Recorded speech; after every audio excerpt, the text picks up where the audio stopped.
नमस्कार, मैं हूं आपके साथ मयंक। आज 26 तारीख है और जो खबरें आ रही हैं, मैं देखिए सीधा पॉइंट पे आना चाहता हूं। जो खबरें आ रही हैं ईरान से, देखिए इस वक्त जो सबसे बड़ी खबर आ रही है, अमेरिका ने एक बार फिर ईरान पर हमले शुरू कर दिए हैं।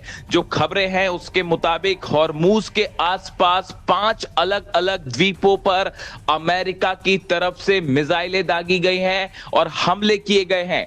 ये हमले हॉर्मूज के आसपास के उन द्वीपों पर हुए हैं जहां पर ईरान के मिसाइल लॉन्चर्स हैं, मिसाइल सिटी हैं और इन स्थानों पर जहां जहां पे वेपन्स रखे हुए हैं उन स्थानों को निशाना बनाया गया है और करीब 5 जगहों पर यह हमले की खबरें आ रही हैं। सबसे बड़ा हमला जो है वो लारक द्वीप पर हुआ है जहां पर कई लोगों की मौत की खबर है। इसके अलावा बंदर अब्बास में बड़े धमाके सुने गए हैं, वहां पे भी कई लोगों की मौत की खबरें आ रही हैं। अमेरिका ने अपने वॉर प्लेन से, मिसाइल से ये हमले किए हैं और जो हमले हुए हैं बताया जा रहा है उसमें मिसाइल साइट्स जो हैं ईरान की उनको निशाना बनाया गया है। जो फाइटर बोट्स हैं, छोटी बोट्स हैं, उनको निशाना बनाया गया है और ये हमले दक्षिणी ईरान पर किए गए हैं। देखिए ईरान की तरफ से अब इसका क्या जवाब दिया जाता है, ईरान कैसे पलटवार करेगा, इसके लिए थोड़ा इंतजार करना होगा। लेकिन जो खबरें आ रही हैं, अब पूरे हॉर्मूज में हालात बेहद तनावपूर्ण हो गए हैं और इसे एक बड़ी जंग की शुरुआत माना जा रहा है। देखिए मैंने आपको दावा किया था, मैंने आपको ये बात कही थी कि हज के बीच में ही अमेरिका हमला कर देगा और पूरी तरह से मेरी खबर एक बार फिर सच साबित हुई और हज के बीच में अमेरिका की सेना ने ईरान पर हमला किया है। देखिए इसे अमेरिका की तरफ से, डोनाल्ड ट्रंप की तरफ से बहुत बड़ा धोखा माना जा रहा है। एक तरफ 5 देश, अरब देश ये कोशिश कर रहे हैं कि किसी तरह से ईरान से समझौता हो, अलग अलग स्तर पर बातचीत चल रही है, पाकिस्तान की तरफ से बातचीत की कोशिश हो रही थी और तमाम जो है वो कोशिशें चल रही हैं डिप्लोमेटिक स्तर पर कि किसी तरह ईरान और अमेरिका के बीच समझौता हो। लेकिन इसी बीच एक बार फिर बातचीत के नाम पर डोनाल्ड ट्रंप ने धोखा किया है और अमेरिका की सेना ने धोखे से ईरान पर हमला किया। देखिए जो सेंटकॉम के प्रवक्ता है टिम हॉकिंस, उनकी तरफ से बयान आया है कि अमेरिका ने अपनी आत्मरक्षा पर यह हमले किए हैं और ईरान की सेना, ईरान की मिसाइल्स, ईरान की बोट से अपने सैनिकों को बचाने के लिए हमने ये हमले किए हैं।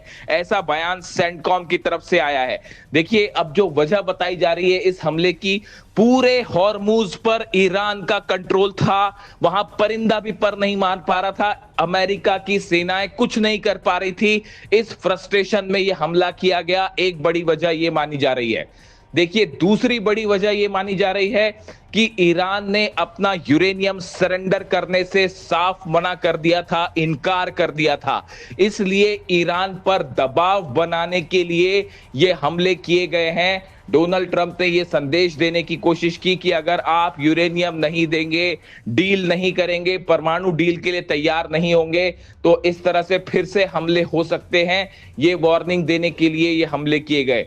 तीसरी बड़ी बात यह मानी जा रही है कि नेतन्याहू और कई ऐसे लोग हैं अमेरिका में, डोनाल्ड ट्रंप के करीबी, जो फिर से ईरान पर हमला करना चाहते हैं, जंग शुरू करना चाहते हैं। उनके कहने पर डोनाल्ड ट्रंप की तरफ से ये हमला करने के आदेश दिए गए और ये हमले किए गए हैं। देखिए कल ही मैंने आपको ये बात बताई थी कि कई अमेरिका के फ्यूल रिफ्यूलिंग टैंकर्स जो हैं उन्होंने इजराइल से उड़ान भरी है। करीब 5 ऐसे प्लेन थे, रिफ्यूलिंग जेट्स, जिन्होंने उड़ान भरी। तभी इस बात का अंदेशा हो गया था कि अमेरिका ईरान पर हमला कर सकता है और अगले 24 घंटे के अंदर यह हमला हो सकता है। देखिए मैंने आपको बिल्कुल सटीक ये बात कही थी, आप वीडियो उठा के देख सकते हैं 2 दिन पुराना, कि हज के बीच में हमला होगा। देखिए एकमात्र चैनल है हमारा, एकमात्र न्यूज पोर्टल है हमारा जिसने हमने ये जानकारी दी आपको। मैंने आपको ये जानकारी दी थी, डंके की चोट पे हमने दावा किया था कि हज के बीच हमला होगा, बकरीद से पहले, ईद के पहले अमेरिका हमला करेगा और वो खबर पूरी तरह से साफ हुई। पूरी दुनिया में एकमात्र पॉडकास्ट सिस्टम हमारा था जिसमें हमने ये दावे किए कि ईद के पहले हमला होगा और हज के बीच में हमला होगा और वो बात सही साबित हुई। इसकी कई वजह थी। अमेरिका के वॉर प्लेन्स का जो मूवमेंट है वो लगातार ये बता रहा था कि अब बड़े हमले हमले की तैयारी है ईरान के ऊपर। रिफ्यूलिंग जेट्स का उड़ना, अमेरिका के F-35 जेट्स की वॉर ड्रिल करना, अब्राहम लिंकन से वॉर ड्रिल शुरू होना, ये सब बता रहे थे कि ये हमले होंगे। जो खबरें अब आ रही हैं उसके मुताबिक लारक द्वीप पर सबसे ज्यादा नुकसान हुआ है। लारक द्वीप पर जो है वो धमाकों की आवाजें सुनी गई हैं। इसके अलावा कई आइलैंड्स पर, केशम आइलैंड पर, खार्ग आइलैंड पर और आसपास के अबू मूसा आइलैंड पर भी धमाकों की खबरें आई है। लारक से धमाके की तस्वीरें भी सामने आनी शुरू हो गई है। इस हमले के बाद ईरान बेहद गुस्से में है। मैंने आपको जानकारी दी थी, देखिए ईरान की तरफ से बड़ी संख्या में खैबर मिसाइल्स तैयार कर दी गई हैं, लॉन्च पैड्स पर मिसाइल्स तैयार है। ऐसे में क्या ईरान की तरफ से बड़ा हमला हो सकता है और यह मामला एक बार फिर भयंकर जंग की ओर आगे बढ़ सकता है। फिलहाल हालात यही कहते दिखाई दे रहे हैं। इजराइल से खबरें हैं, इजराइल के बेन गुरियन एयरपोर्ट पर फाइटर जेट्स टेक ऑफ के लिए तैयार खड़े हैं और किसी भी पल वहां से इजराइल की तरफ से भी हमले हो सकते हैं। फिलहाल अमेरिका शायद ये प्रतिक्रिया देखना चाहता है कि ईरान कैसे जवाब देगा। देखिए ये हमला ऐसे समय पर किया गया है जब ईरान का एक डेलीगेशन कतर में बातचीत को मौजूद है। देखिए इसीलिए मैं आपको बार बार कहता हूं कि अमेरिका धोखा करेगा, ट्रंप धोखा देंगे, विश्वास नहीं किया जा सकता। और एक बार फिर यह बात साबित हो गई। कई लोगों ने यह दावे किए थे कि ईरान और अमेरिका में डील हो जाएगी, ईरान अमेरिका में किसी तरह का समझौता होने वाला है। मैंने हर बार यह बात कही कि अली खामेनी साहब ही इस बात को हमेशा कहते रहे कि ईरान को कभी अमेरिका पर विश्वास नहीं करना चाहिए और एक बार फिर ये बात पूरी तरह से सच साबित होती दिखाई दे रही है। एक बार फिर अमेरिका ने डील के नाम पर धोखा किया है और बड़ी बड़ी बड़ी स्ट्राइक लॉन्च की है ईरान के ऊपर। अब ईरान की देखिए, ईरान की जनता लगातार ये मांग कर रही है कि जंग ही आखिरी रास्ता है और किसी तरह से अमेरिका के सामने झुकना नहीं है। जो हालात है, कल देखिए IRGC के चीफ अहमद वाहिदी साहब की तरफ से वार्निंग आई थी। कल तमाम बड़े अधिकारियों ने वार्निंग दी थी अमेरिका को कि अगर किसी भी तरह का हमला होता है तो उसका करारा जवाब दिया जाएगा।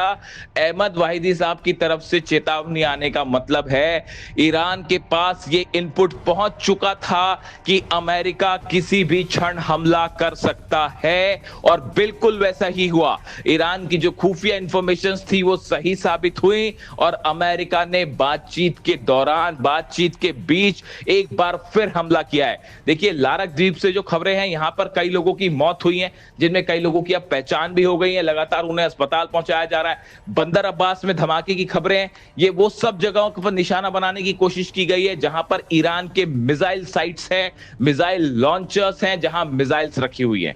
देखिए इस समय अमेरिका के सामने सबसे बड़ा खतरा है ईरान की मिसाइल्स और जो खबरें हैं उसके मुताबिक ईरान ने 500 के आसपास अपनी खैबर शेकन मिसाइल्स जो हैं वो तैनात कर रखी हैं, जिससे अमेरिका के कई बेसेस को निशाना बनाया जा सकता है। जिस तरह से सऊदी अरब ने आनंद फानन में डिफेंस सिस्टम तैनात किए, यूएई ने डिफेंस सिस्टम तैनात किए, ये इस बात की ओर इशारा कर रहा था कि किसी भी क्षण बड़ी जंग शुरू हो सकती है और वैसे ही होता दिखाई दे रहा है। एक बार फिर पूरा मिडिल ईस्ट एक बड़ी आग में झुलसता दिखाई दे रहा है आने वाले दिनों में। अब सबको इंतजार है ईरान के पलटवार का। क्या एक बार फिर खाड़ी दोषों पर ईरान की सेना करारा बदला लेना शुरू करेगी? इससे जुड़ी जो भी अपडेट होगी हम आप तक पहुंचाएंगे, लेकिन जो खबरें ईरान की तरफ से आ रही हैं, ईरान ने एक बड़ी पलटवार की तैयारी शुरू कर दी है और ईरान की सेना ने फैसला कर लिया है कि इस हमले का मुंह तोड़ जवाब दिया जाएगा और अगले चंद घंटों के अंदर ही ईरान की तरफ से बड़ी प्रतिक्रिया देखने को मिल सकती है। देखिए इससे जुड़ा जो भी अपडेट है हम आप तक पहुंचाएंगे।